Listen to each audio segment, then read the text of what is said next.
Welcome back to the Not Faye and Mrs. Bland cooking show. Faye is currently, well, she's supposed to be taking a nap. Anyways, we're going to make a grilled cheese sandwich. So I have a teaspoon of butter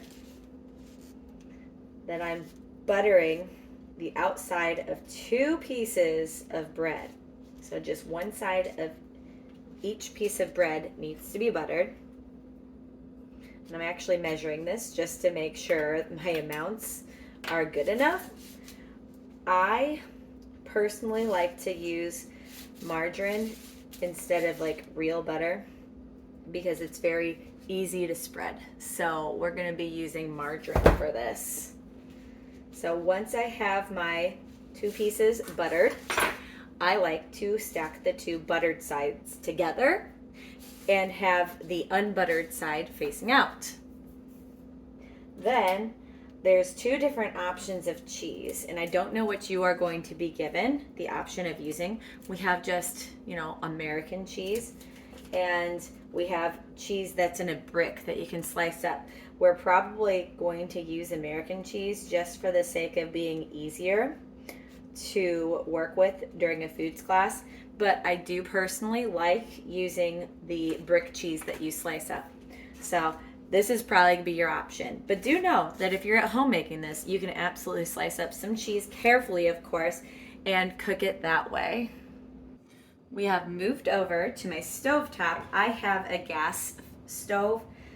You guys have electric. So we are going to use a medium heat.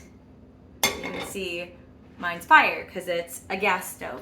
Now I do have to say that if you use too high of a heat, that you're going to burn your sandwich, so you don't want to go high. So if you're afraid of burning your sandwich, go with a medium low.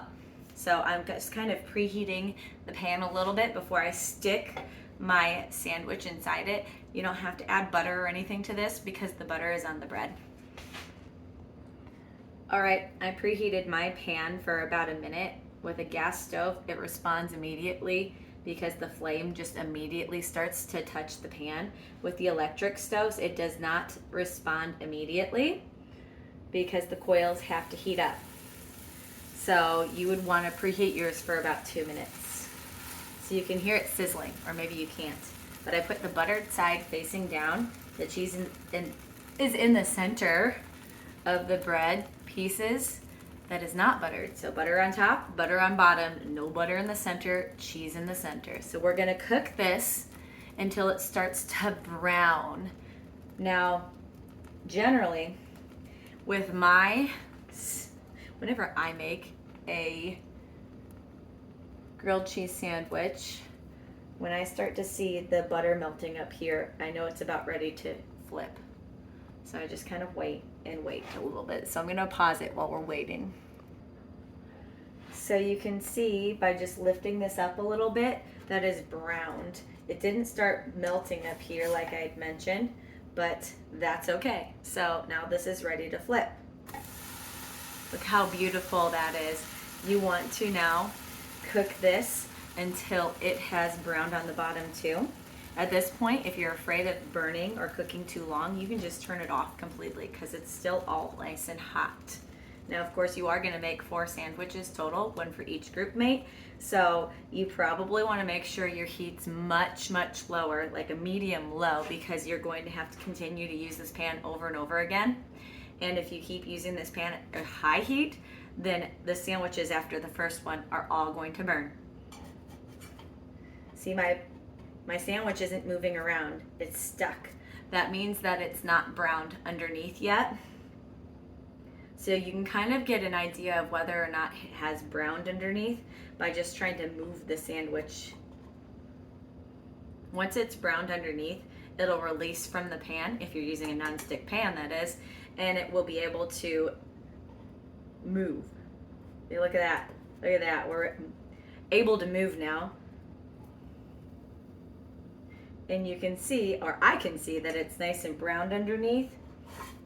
But is my cheese melted? Oh yeah, look at that. That cheese is beautifully melted. So there you go.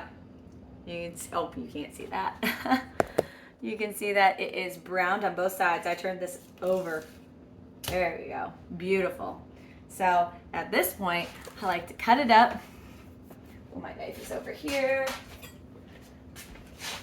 I personally cut it. If I'm really ambitious, I'll cut it into triangles, like 4 of them instead of 2. Fun stuff, huh?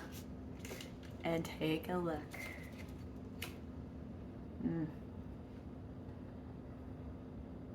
That is perfect. Melty and delicious. Look at that. Oh, I don't know if you saw that. That cheese just dripped right out of my sandwich. Delicious.